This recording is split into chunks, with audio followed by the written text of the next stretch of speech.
tiene 159 clubes de niños y 118 centros juveniles, más de 800 centros de tiempo parcial. Estos, al igual que, que las escuelas, han suspendido la presencialidad.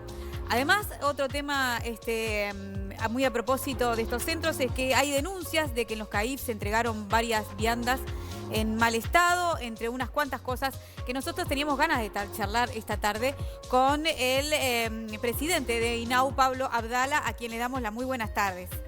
Pablo, ¿cómo te va? Un gusto, ¿cómo andan? Muy bien, muy bien. Gracias por atendernos nuevamente. Contanos de qué pasó con estas viandas en mal estado, porque según tenemos entendido hay 437 CAIF en todo el país y son 56.196 niños y niñas. ¿Todos esos niños reciben viandas? Todos los niños en los centros CAIF, que son esos 430 y pico que tú decías, más los demás centros de primera infancia, porque también hay otros centros de primera infancia que no son CAIF. En total los centros de primera infancia son 540 aproximadamente. Más los clubes de niños, más los centros juveniles, reciben sin duda allí niños y adolescentes apoyo alimentario, alguna de las comidas, según los turnos, ¿no? A veces en los CAIF, por ejemplo, reciben desayuno y almuerzo, otras veces almuerzo y merienda. Obviamente eso en condiciones de normalidad, de presencialidad, no en esta etapa donde la presencialidad está suspendida hasta el 30 de abril, como todos sabemos, sin perjuicio de lo cual aquellas familias y aquellos niños que requieren apoyo alimentario por razones de vulnerabilidad, todos estos días siguen recibiendo ese apoyo, porque si bien los centros no están recibiendo a los niños, sí hay guardias de por lo menos 2 trabajadores por turno que, entre otras cosas, se encargan de coordinar ese apoyo alimentario. ¿Y esa alimentación, de dónde sale? Porque no es lo que pasa normalmente en los CAIF, la alimentación que se da se produce en el propio CAIF, ¿no? Hay cocinas en general. Entonces, ¿de dónde está saliendo esta alimentación que se está dando en viandas o en bandejas o como sea? Cada caso es diferente, cada CAIF en los distintos departamentos del país, en las distintas regiones de Montevideo, coordina esa actividad con los supervisores de INAU, con cada uno de los equipos de territorio, con las direcciones departamentales. En algunos casos se puede concretar a través de la entrega de canastas, en otros casos a través de la entrega de viandas, según las características y las posibilidades de cada lugar. Resolvimos también la semana pasada, que es otra modalidad, la de los tickets de alimentación, una compra de aproximadamente 3.600.000 pesos en tickets de alimentación para reforzar, para enviar a distintos centros o a distintos casos concretos o proyectos concretos donde había dificultades para dar ese apoyo por estas modalidades, entonces se va a dar a través de los tickets de alimentación. Pablo, iniciamos también un procedimiento nuevo para una compra directa por razones de excepción, que obviamente hay una situación excepcional, la que estamos viviendo en el marco de la pandemia, para poder comprar rápidamente hasta 15 millones de pesos más en tickets de alimentación para las próximas semanas, en la medida en que resulte necesario, por supuesto. Bien, entonces, según lo que explicaste del mecanismo, el que se hace cargo, digamos, de a quién contratar es cada centro. Pero eso ¿cómo lo supervisa el INAU? Porque en realidad acá hubo un tema de viandas que no estaban en el estado que tenían que estar y eso es bastante grave, ¿no? Que te llegue a tu casa y de repente ni te fijas y no te das cuenta y comes algo que está en mal estado, no sé, o se lo das a tu hijo, digo, en este caso. ¿Cómo se supervisa eso? ¿O fiscaliza? No, pero perdón, primero, estamos partiendo de un supuesto que yo no conozco. Que se hayan entregado viandas en mal estado o en todo caso asistencia alimentaria inapropiada. Yo lo único que recibí fue un planteo, una denuncia, llamémosle, de una madre de un CAIF de la ciudad de La Costa, que hizo llegar esa denuncia a distintos medios de comunicación. Sí.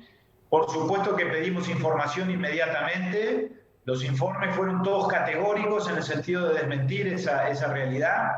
Yo me comuniqué con esa madre, porque asimismo ella se dirigió a la presidencia de INAU por mail. Le pedí por favor que me identificara en qué CAIF acontecía eso. Bueno, me indicó un CAIF de la ciudad de La Costa, repito, Y le pregunté, ¿y en algún otro lugar también? Y me dijeron que también en el Cerro estaba pasando esto, pero no me especificó en qué centro. Y cuando pedí información, y tengo toda la documentación, la hice llegar a No Toquen Nada, porque esto dio lugar a todo un informe que realizó ese programa radial, y le hice llegar la respuesta después. Tanto la respuesta de la propia asociación que está al frente de ese CAIF, como, por supuesto, la respuesta desde el punto de vista técnico de la supervisión de INAU y de la Dirección Departamental de Canelones.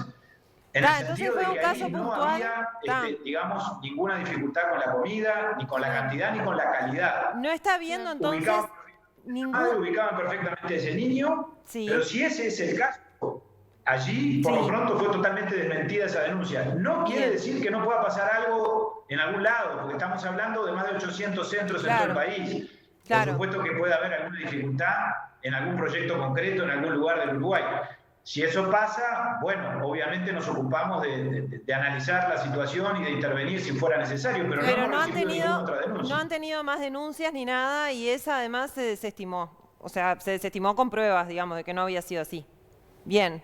Bueno, perfecto, gracias por la aclaración. No, está bien que lo aclarás porque no tenemos idea cuál era la modalidad, ¿no? Como si se entregaban y de qué manera, si se guardaba la alimentación, pero bueno, nos quedó claro. ¿Qué pasa con los empleados de INAU y la vacunación? ¿Qué pasa si alguno no quiere vacunarse? Está en su legítimo derecho, porque, bueno, obviamente se aplicó para los trabajadores del INAU cuando tuvieron la oportunidad de vacunarse prioritariamente a partir de una decisión del Poder Ejecutivo que fue muy favorable para nosotros, para los que trabajamos en INAU. Yo no me vacuné, se vacunaron los trabajadores que están en atención directa. Yo por las dudas aclaro que todavía sigo esperando la Sinovac, ya ingresé al sistema, pero todavía no me agendaron. Pero los trabajadores de atención directa, es decir, precisamente aquellos que trabajan en contacto con niños en los centros de primera infancia, en los de infancia, en los de adolescencia.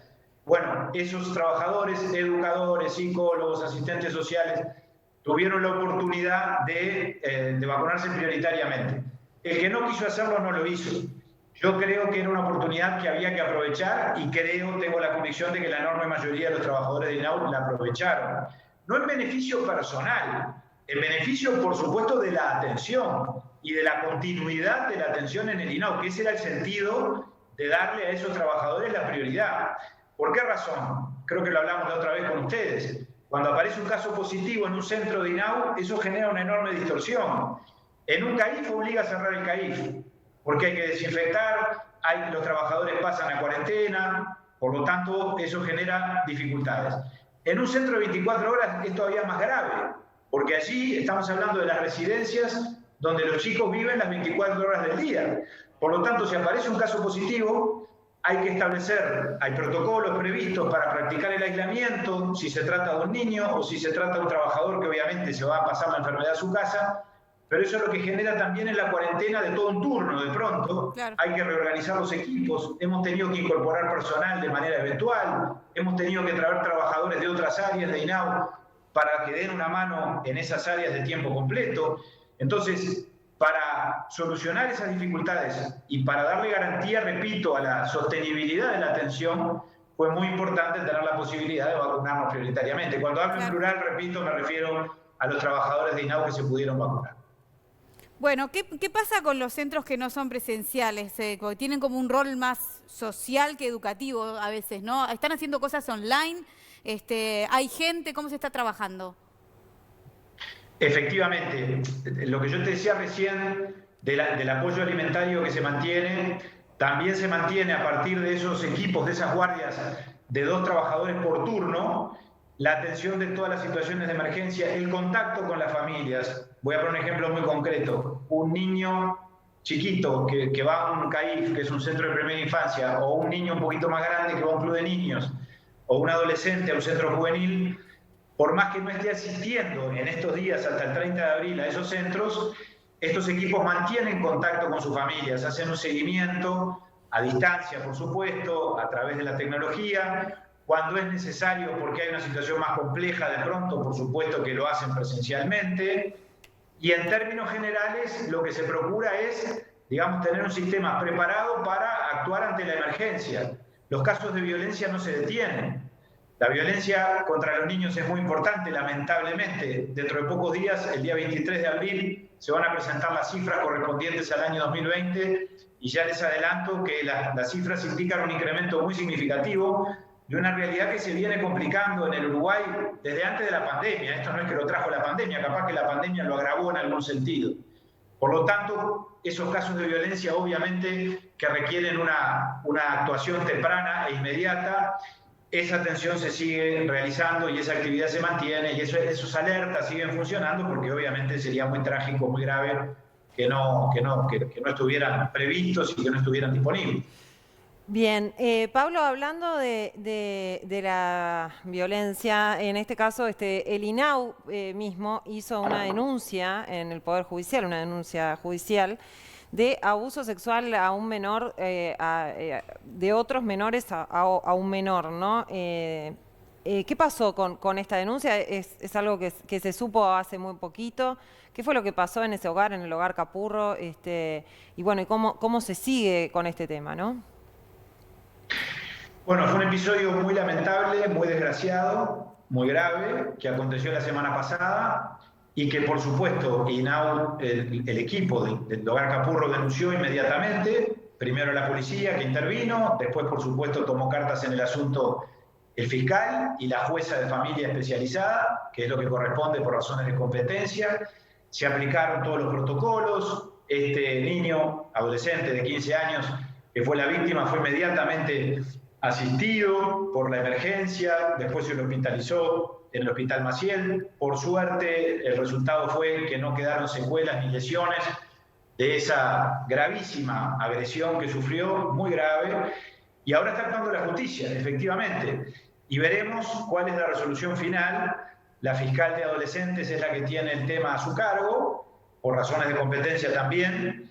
Y el episodio grave porque en sí mismo hace referencia a la comisión de un delito. Tenemos que decir las cosas como son. Sí. El abuso sexual es un delito, lo cometa un mayor de edad o lo cometa un adolescente. Y por lo tanto, el Código de la Niñez inclusive establece muy claramente que cuando se trata de menores de edad que cometen este tipo de conductas, bueno, más allá de que no se aplica el derecho de los mayores o no se los manda a la cárcel, sin embargo, hay determinados métodos y determinados mecanismos para proceder a su reinserción, a su reeducación y a la prisión preventiva o a la privación de libertad preventiva, ese es el término correcto, como medida cautelar, cuando corresponde. Y eso es a través del INISA, obviamente, que es el organismo especializado en esta materia. ¿Y cómo funciona el hogar Capurro, no? Porque todavía no se ha producido y estamos colaborando con ella en todo lo que refiere a la investigación. Bien, ¿y cómo funciona el hogar Capurro? Porque, o sea, como el INAU tiene tantas modalidades, digo, ¿qué es lo que funciona en el hogar Capurro donde sucedió esta terrible tragedia, digamos? Bueno, allí hay un trabajo, en este caso, como en todos los casos, cuando ocurren situaciones complejas, de los equipos que trabajan con mucho profesionalismo, con mucho compromiso. No, pero, Pablo, perdón, yo estaba preguntando... La información que nosotros disponemos, hay una investigación que está en marcha, una información de urgencia, Pablo, así se llama técnicamente. Pablo, perdón. En plena etapa de elaboración. Yo eso lo había entendido, perdón, Pablo, yo había entendido eso, como lo que habían hecho y, digamos, el procedimiento que han hecho. Lo que yo preguntaba es cómo funciona el hogar Capurro. Porque dentro del INAU hay muchas modalidades y este es un hogar de acogida, ¿verdad? O sea, ¿cómo funciona, digamos? ¿Cómo es el funcionamiento de este tipo de hogar en el que se dio este hecho? Esa era la pregunta que te estaba haciendo. Perdóname, Valeria, no te interpreté. Es un centro de 24 horas, como todos los centros de 24 horas, pero con una particularidad. Allí se entiende que es o funciona como puerta de ingreso al sistema, de los adolescentes. Aquellos adolescentes que ingresan al sistema de protección, que vamos a entendernos, que quede bien claro, no ingresan por haber cometido ningún delito. No, claro. No son menores en conflicto con la ley. Son adolescentes que enfrentan distintos tipos de dificultades, sus familias, en cuanto a contenerlos, en cuanto a mantenerlos, problemas muchas veces de adicciones, sí, problemas vinculados con la salud mental, de los más diversos, que determinan la necesidad de que ese adolescente reciba el amparo del Estado, la protección del Estado. El ingreso al sistema, en el caso de los adolescentes, es a través de este centro que se llama de breve estadía, por más que, digámoslo con mucha claridad, porque el sistema tiene obviamente sus dificultades y tiene sus limitaciones, esa breve estadía muchas veces se prolonga más allá de lo debido, de lo correcto, de lo necesario. Esa es una carencia, una limitante que tenemos, que viene desde hace muchos años y que estamos intentando corregir. Lo lógico allí es que el adolescente que ingresa esté un tiempo breve precisamente hasta que es ubicado en el centro que le corresponde de acuerdo a su edad, aún estando dentro de la franja de adolescencia, en función de la edad que tiene, según tenga 15, 16, 17, en función de su perfil, de sus características, de su problema, bueno, se entiende debiera ser derivado a determinado centro y no a otro. Esa operación o ese procedimiento no es eficiente, vamos a decirlo claro, y se demora más de lo correcto, más de lo debido. Lamentablemente esto acontece y muchas veces acontece que por esa misma razón se terminan combinando perfiles que son diferentes. De pronto un perfil de un adolescente que nunca cometió la más mínima falta, pero por una razón muy injusta, que la vida en todo caso determinó, de que no tenga el amparo necesario de su familia o la contención familiar suficiente, tuvo que ingresar al INAU. Pero de pronto tiene que convivir con otro adolescente que tiene perfiles y antecedentes distintos y que eventualmente ya tuvo conflicto con la ley en el pasado, es decir, ya estuvo incurso en una situación de carácter penal y que ahora ingresa, sin embargo, por otra causa y los dos tienen que convivir en el mismo tiempo y en el mismo espacio. Y eso genera dificultades, no es una novedad. Por supuesto, lo que pasó fue muy grave, pero estas dificultades ocurren frecuentemente en distintos centros de adolescentes. Esto es una realidad que yo no quiero ocultar y que es así y que no es nueva, no vino con la pandemia, es un tema estructural que el Estado tiene que tratar de ver cómo hace para mejorar y para superar. Seguramente en alguna otra oportunidad, Pablo Aldala, vamos a hablar justamente de los temas que son estructurales y que vienen desde hace mucho tiempo y los que llegaron con la pandemia, que deben ser bien diferentes. Por hoy te agradecemos mucho la charla, como siempre. Gracias por atendernos.